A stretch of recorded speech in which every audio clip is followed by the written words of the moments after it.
Bonjour chers frères et sœurs dans le Seigneur, que la grâce et la paix de notre Seigneur Jésus-Christ soient avec vous. Je voudrais encore profiter de cette occasion pour fortifier votre foi, vous édifier dans la parole de Dieu. En cette période trouble, période critique où les cœurs sont agités, anxieux, inquiets et même parmi les enfants de Dieu. Alors, aujourd'hui, j'aimerais simplement vous dire une chose. Ne laissez pas la peur ambiante vous paralyser, au point que vous puissiez oublier qui vous êtes et quelle est votre position dans ce monde. J'ai un texte que j'aimerais lire avec vous, qui sera le texte de base de ces quelques mots d'exhortation que je voudrais partager avec vous. Ce texte se trouve dans Romains chapitre 8. Et je vais commencer au verset 32. Et je terminerai au verset 39. Romains 8, 32 à 39. Lui qui n'a point épargné son propre fils, mais qui l'a livré pour nous tous, comment ne nous donnera-t-il pas aussi toutes choses avec lui? Qui accusera les élus de Dieu? C'est Dieu qui justifie. Qui les condamnera? Christ est mort. Bien plus, il est ressuscité. Il est à la droite de Dieu. Et il intercède pour nous. Qui nous séparera de l'amour de Christ? Sera-ce la tribulation, ou l'angoisse, ou la persécution, ou la faim, ou la nudité, ou le péril, ou l'épée? Selon qu'il est écrit, c'est à cause de toi qu'on nous met à mort tout le jour, qu'on nous regarde comme des brebis destinées à la boucherie. Mais dans toutes ces choses, nous sommes plus que vainqueurs par celui qui nous a aimés. Car j'ai l'assurance que ni la mort, ni la vie, ni les anges, ni les dominations, ni les choses présentes, ni les choses à venir, ni les puissances, ni la hauteur, ni la profondeur, ni aucune autre créature ne pourra nous séparer de l'amour de Dieu manifesté en Jésus-Christ notre Seigneur. Chers frères et sœurs en Christ, vous pouvez ne pas connaître toute la Bible de la Genèse à l'Apocalypse. Vous pouvez être né de nouveau il y a un mois, il y a une semaine, il y a 10 ans, peu importe. Tout autour de vous peut changer. Les temps, les circonstances, les situations, votre situation sociale, votre situation financière, votre situation familiale, votre situation professionnelle. Bien des choses changent. Mais il y a une vérité sur laquelle vous devez baser, fonder votre vie. Dès maintenant et pour toujours, cette vérité c'est laquelle? C'est que Dieu vous aime. Dieu vous aime. Et Dieu vous a aimé avant même que vous ne puissiez le connaître. Dieu vous a aimé d'un amour éternel, d'un amour infini, d'un amour qui n'a en fait aucune comparaison dans tout ce que nous pouvons rencontrer de beau dans ce monde. Dans Jérémie 31, le verset 3, en parlant au prophète, le prophète dit, il parle de Dieu, Dieu se montre de loin à moi. Je t'aime d'un amour éternel. Voilà la qualité de l'amour que Dieu a pour toi, mon frère qui m'écoute, a pour toi, ma soeur qui m'écoute. L'amour de Dieu pour toi n'est pas un amour temporaire, n'est pas un amour qui est soumis à des conditions. C'est un amour éternel. Avant que tu sois venu dans ce monde, Dieu t'aimait déjà. Avant que tu ne le connaisses, Dieu t'aimait déjà. Maintenant que tu le connais, Dieu t'aime. Et même quand tu devras quitter ce monde, Dieu continuera à t'aimer. Et vous savez encore quoi? Il est dit que dans son amour, Dieu nous avait prédestinés à être ses enfants d'adoption. Donc le plan de Dieu pour toi, mon frère, le plan de Dieu pour toi, ma soeur, c'était que tu deviennes son fils, sa fille.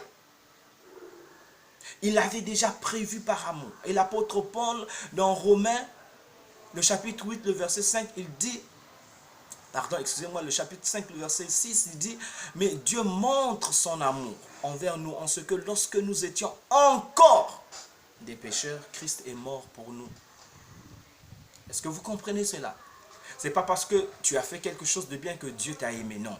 C'est au contraire, Dieu a commencé à t'aimer quand tu étais la pire des personnes qu'on puisse imaginer. Quand il y avait encore de l'inimitié entre toi et Dieu, Dieu t'aimait déjà. Pendant que tu étais encore pécheur, pendant que tu étais son ennemi, pendant que tu étais éloigné de lui, pendant que tu ne faisais aucun cas de lui, pendant que tu avais ton dos tourné contre Dieu, pendant que tu ne pensais qu'à toi-même, Dieu t'aimait. Et son amour n'a pas changé.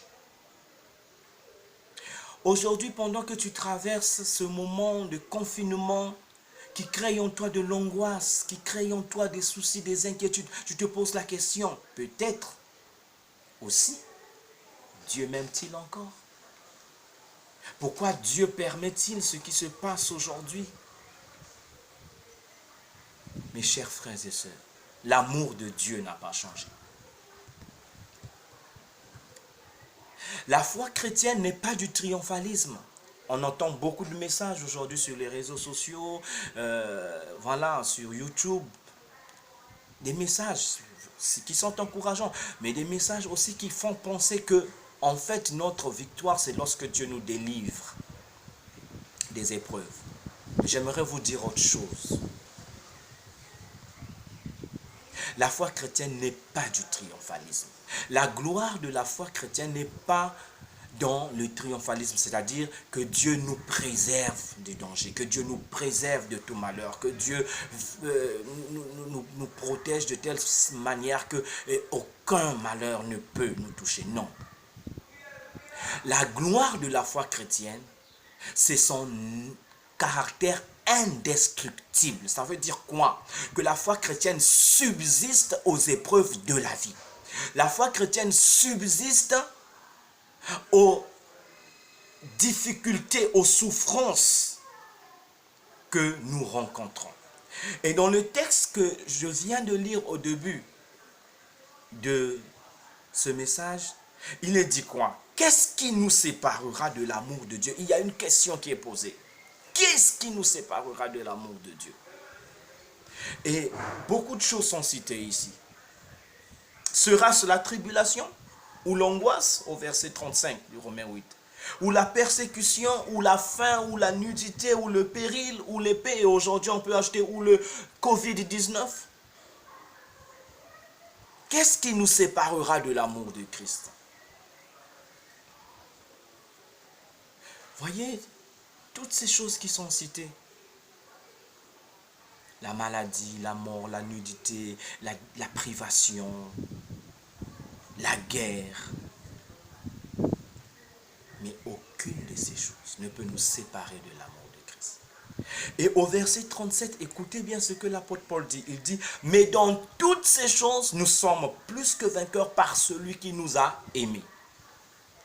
L'apôtre Paul ne dit pas en dehors de ces choses, mais dans toutes ces choses. Chers frères et sœurs chrétiens, dernièrement, je vous ai dit que celui qui a vaincu Jésus vit en nous. Prenez courage. Mais aujourd'hui, je vous dis, nous, vous qui m'entendez, vous qui croyez en Christ, vous êtes plus que vainqueurs par celui qui vous a aimé. Vous n'êtes pas vainqueur parce que vous n'êtes pas touché par la maladie, non. Vous n'êtes pas vainqueur parce que vous n'êtes pas touché par les difficultés, non. Vous n'êtes pas vainqueur parce que vous n'êtes pas touché par la pauvreté ou la faim, non. Mais vous êtes vainqueur même au milieu de ces situations-là.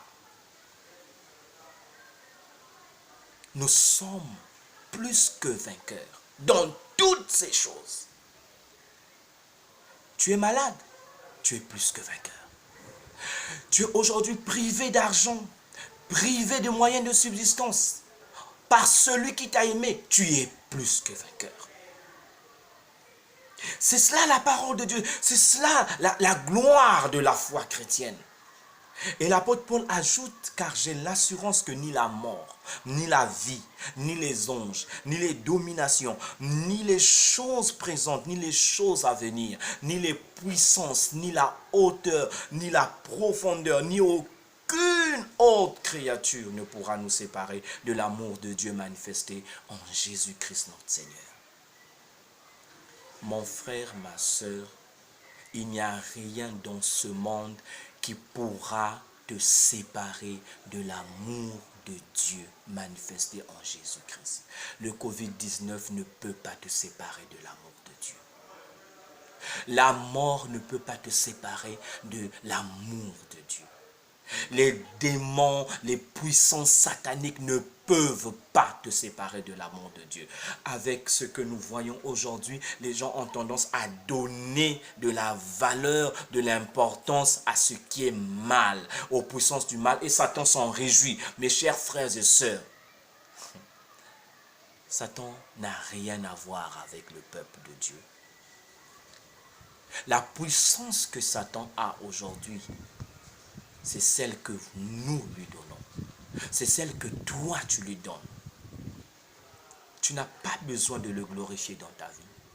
Tu as besoin de glorifier celui qui t'a aimé, celui qui est mort à la croix pour toi, Jésus qui a vaincu et qui a fait de toi un plus que vainqueur. Dans la parole de Dieu, il y a plusieurs exemples qui illustrent ce fait. Paul et Silas, ils sont en prison. Dans Actes chapitre 16, liés, les mains et les pieds, gardés par 16 soldats. Mais on nous dit au milieu de la nuit, ils prient et ils chantent des cantiques. Ils ne se considèrent pas comme des victimes. Ils savent que même au milieu d'une prison romaine, gardée par 4 escouades de soldats, ils sont plus que vainqueurs. Ils glorifient le nom de Dieu. Et là, dans ton confinement, tu es plus que vainqueur. Ce n'est pas le confinement qui va te sauver. Tu es déjà sauvé par le sang de Christ. Tu es déjà sauvé par la mort de Jésus à la croix. Tu es plus que vainqueur. Si la mort arrive aujourd'hui, tu es plus que vainqueur. Si elle arrive demain, tu es plus que vainqueur. Peu importe, elle finira par arriver, mais ce n'est pas ce qui compte. Ce qui compte, c'est qu'aujourd'hui, tu saches que rien ne pourra te séparer de l'amour de Dieu. Dieu t'aime d'un amour éternel. Avant que tu ne sois né, il t'aimait. Il avait déjà conçu un merveilleux plan pour toi. Quand tu es né, il t'aimait. Avant que tu ne le connaisses, pendant que tu vivais dans le péché, loin de lui, il t'aimait. Et aujourd'hui encore, il t'aime et il t'aimera toujours, car Dieu est amour. Voilà, chers frères et sœurs, gardez cette conviction, car la foi, c'est une profonde conviction que dans toutes les situations dans lesquelles je me trouve, l'amour de Dieu est toujours le même. Dieu m'aime et il m'aimera toujours. Notre Dieu règne encore, jamais son amour ne s'endort. Les vents se déchaînent, nos cœurs sont en peine, mais Dieu nous conduit jusqu'au port. Notre Dieu règne encore, jamais son amour ne s'endort. Ce qu'il nous promet reste vrai pour jamais. Non. notre Dieu règne encore. Ne l'oublie jamais, ton Dieu règne encore et jamais son amour ne s'endort.